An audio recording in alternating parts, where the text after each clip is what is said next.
first things first, let's get the kids to take the bar tape off.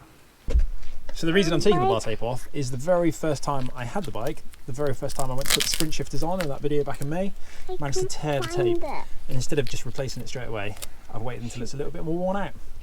Right now though, I'm going to wrap my bar tape because that's in, well, not only is it in desperate need, it's no longer on the bike thanks to the kids. The other thing that's nice about doing this little job is it will give me a chance to finally refine the exact position of the sprint shifters, because when I originally put them on, definitely didn't spend enough time putting them in the right place. I just wanted to get out and ride the bike, and also good time to give it a bit of an extra clean. When it comes to bar tape, you want to make sure you've got a pair of scissors and some really good electrical tape. I'm hunting around here on my little table and I've got none, so we'll deal with that in a minute. I'm going to start, because it's Colnago branded, I'm going to start with the large empty logo space hanging out over the ends, because then I can slightly overwrap it and tuck the inside up inside the bar. And then I'm going to work in a clockwise rotation towards the outside on the right hand side, and on the left bar I'm going to work in an anti-clockwise rotation.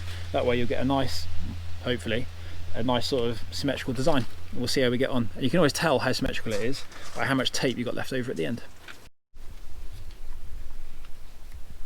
So to start with, because I'm pretty confident, I am going to remove all of the backing paper. Scissors for an angular cut at the end. Stick them to one side. So this is what I'm talking about with the slight overlay. So I'm going to start on the inside, so at 90 degrees to the head tube, and then wrap in a clockwise motion over. I like thin bar tape, so I overlap the tape by half, making sure the sticky stuff always goes onto the aluminium of the bars.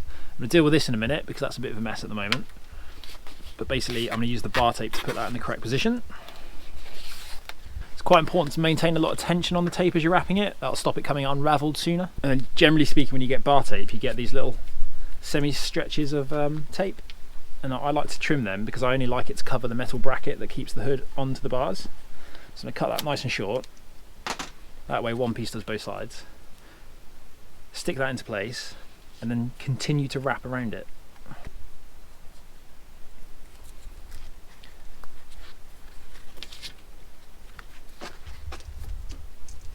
It's okay to cover it at the moment because I can always go back and trim it off, meaning it won't be actuating the button all the time.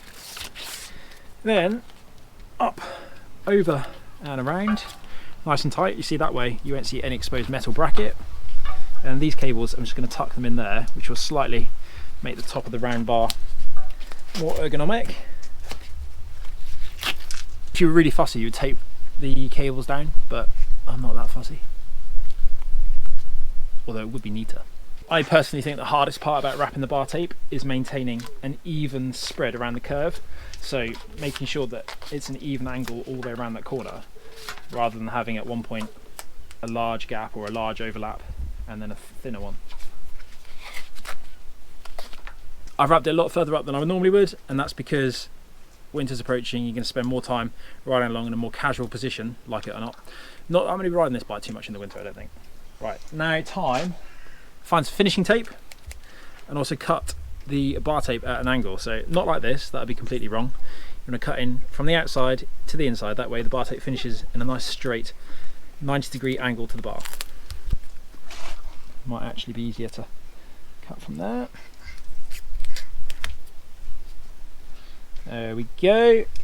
Now to find some finishing tape, and then finally some Colnago finishing tape as well. And then make sure you wrap that in exactly the same direction as the tape, because that will help hold it onto the bar. To be really honest, most of the time electrical tape is the best finishing tape, and a good couple of laps is what you'd really want. See, it's not a great job, that. I've got a crease in the tape. So let's just smooth that out. There we go. So important things to remember: leave a little bit of an overlap here for where you put the bung in the bottom, just like that. And then you tuck the tape in, and that helps hold the bung in, but it also helps protect you if you were to crash, but also just finishes everything off neatly. And then maintain a good stretch on the bar tape all the way up. And then do the same on the other side. That's the real challenge.